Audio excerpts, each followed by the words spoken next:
everyone, it's Degenerate Sheep here again, recording another rank game that I played. We're doing another death review. This time we're playing Soraka.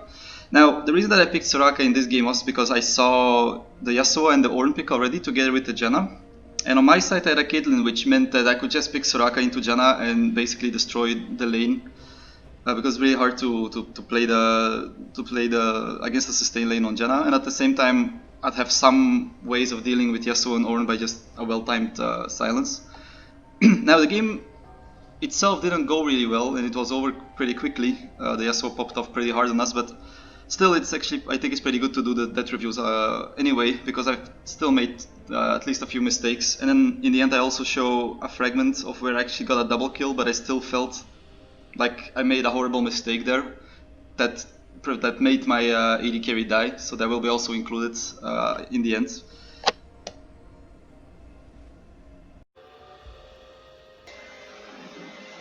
So the first hit, I'll record it from, happens a few seconds later, but I'm gonna start recording it from this moment because we need the bigger picture a little bit before we can start analyzing what we could have done better. So to cast the play, I see the Janna and the Caitlyn. I decide to keep to the other side.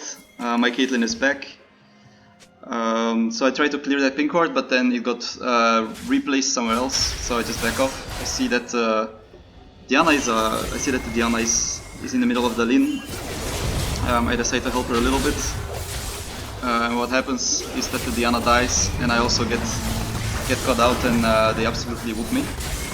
So the first mistake that I see here is just helping the Janna in general, because while I was indecisive, like going for the pink ward and then it disappeared, the moment that the Diana is actually engaging here, we need to remember that 20 seconds ago the Janna and the Caitlyn were still there, and we didn't see them passing any other wards while this one was also pink warded. And the whole river is blacked out, so we have no idea where they are at this point. They still have it not showed on the map, maybe now not even showed on the map, so they could still be here. I know that the Caitlyn is back, so I should be expecting that we will be outnumbered in any fight. And the moment then that the Janna gets engaged on, I should be already abandoning her, because this is just a positional mistake from this Diana. And at the same time I see the Predator symbol above my head, so I already know it's going to be a 2v2.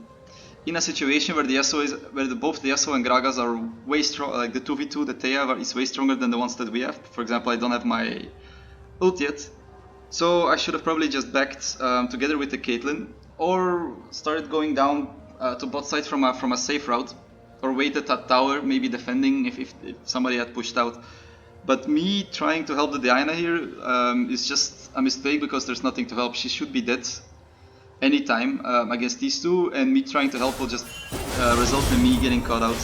Especially once she died, like here, there's no chance she will survive anymore. I should be running away already. But the problem is that the Gragas knows this. I should have just not been in this fight from the beginning. And the Gragas will exploit my mispositioning and immediately whoop me. And actually get an Ornn ult for my troubles as well, which is nice. So this is the first death, and then we'll start slowly moving on to the following. But the message that I need to have from this is that I should really avoid trying to save teammates that are already dead by their own mistakes, because if that results in me dying, that makes me just as bad as their call. So moving on.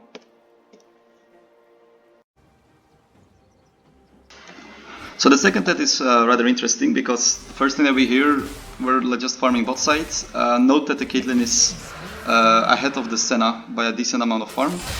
We hear them taking the dragon, and what we see over the wards that they are actually planning to take the dive. They surround us rather quickly. And since we both think that the escape is not possible, we start focusing on trying to defend the 2v3 dive. If this was a 4v2, we wouldn't have stood a chance at all, I think. But the 3v2 dive, it's a little bit easier to try to outplay them, and this is what happens. So even though I got killed in the process, this seemed like a pretty decent dive. But let's look back at when the dragon was taken, because there might have been a shot of us for us to run away. Because, for example, the first thing that we can note is that this wave is already like ahead by the amount of minions, so we can probably just slowly wait for the wave anyway. So we don't need to cross this line at this point. especially when we hear the dragon, we can probably just back up. When we see them doing the dragon, and we see that, because we don't have vision of course, but the moment they take it, we can probably already back up behind this line, because we will be able to wait for the wave anyway. And then when we see them running over this ward, there might be actually a shot, we might have a shot at backing away. But it's a bit of a sketchy spot, because they were there really fast. So we're waiting here. Let's see if we actually walk forward. So no, we wait for the waves to crash, but we already spot them here, but it takes us another time to actually react. Like, it seems like I'm already noticing it. The Caitlyn just doesn't care. I think she also noticed. It is a tough spot, because once they're here, it becomes impossible to run away from there, because Gragas has his ult, will just ult us back and destroy us anyway. So maybe just staying under tower and defending it is a good idea. Maybe we should have just backed away the moment we knew that the Drake was coming. But it feels like a bit of a tough spot. Now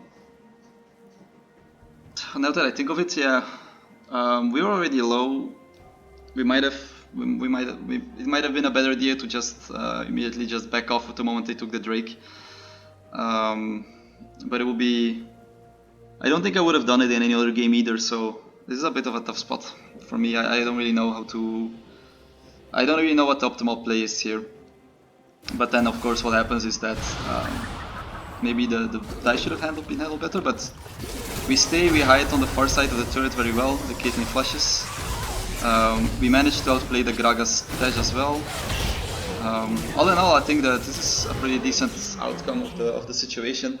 For example, if the Yasuo had come, we would have had no chance. If the Yasuo was there, we would have already, like, we would have considered both the 2 kills and the tower. So it's a mistake on the Yasuo's part to not just 4v2 dive us. And it's a mistake on our part to not see it coming sooner. But all in all, I think we got pretty lucky here. And on the outcome could have been a lot worse. So this next situation is a rather tragic one. I feel like I actually really mechanically and just decision making wise I really grieved this one. So what happens is that the Yasuo and the Gragas take a horrible fight. Technically it's a horrible fight because it's 5v2. So the Yasuo is popping off there, actually kills 2. And then here I start to walk into him and I just take the tornado for no reason and immediately die. But if we look back at that fight, so let's put it down to manual here.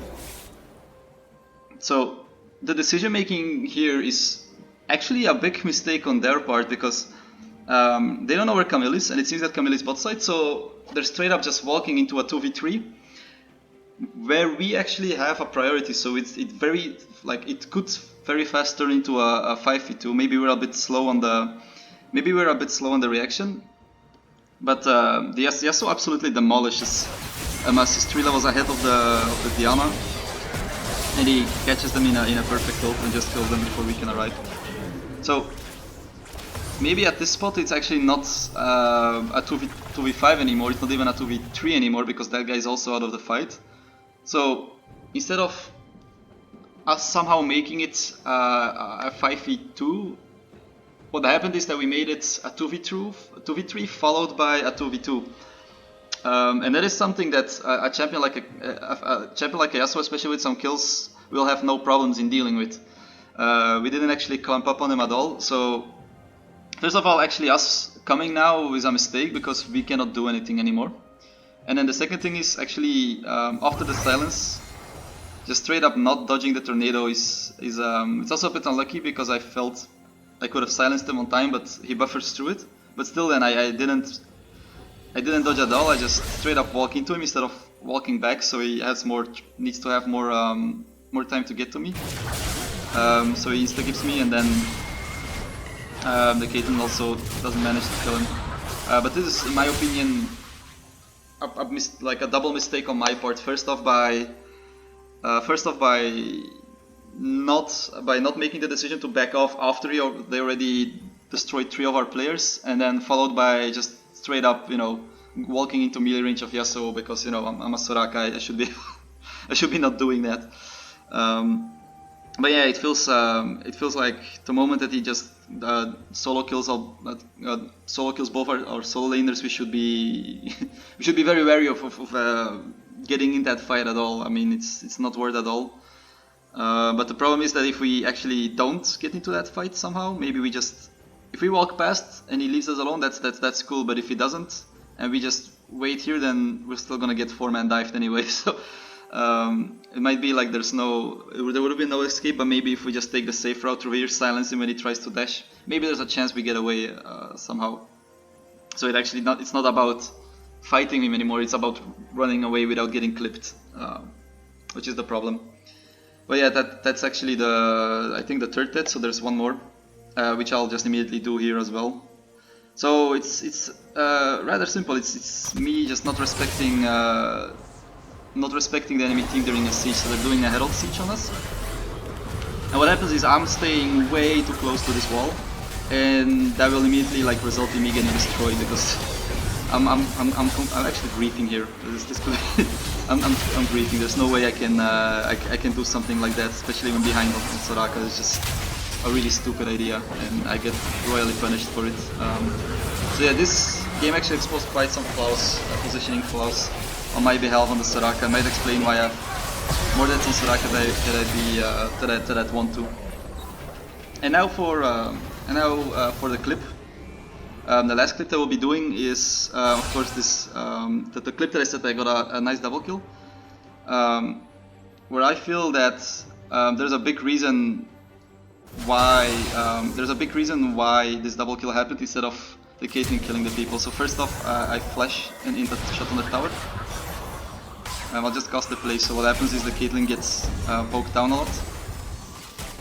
This Janna is doing some work on this Caitlyn. And of course in the end what will happen is they will all in the Caitlyn.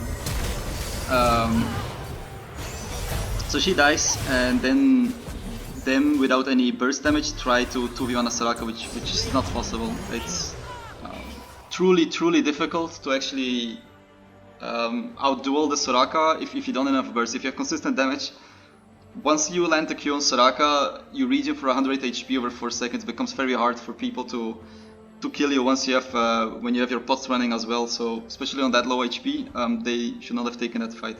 But let's look back, and what I think I did completely wrong here, and it's actually really obvious, is I'm positioning here, but look at what happens between this Caitlyn and Janna. So this Janna will actually start just smashing the Caitlyn in the mouth, and I'm not reacting to that at all. I'm not pushing my presence to zone her away. Instead of, I just let it happen, and in the end it results in Caitlyn dying for no reason.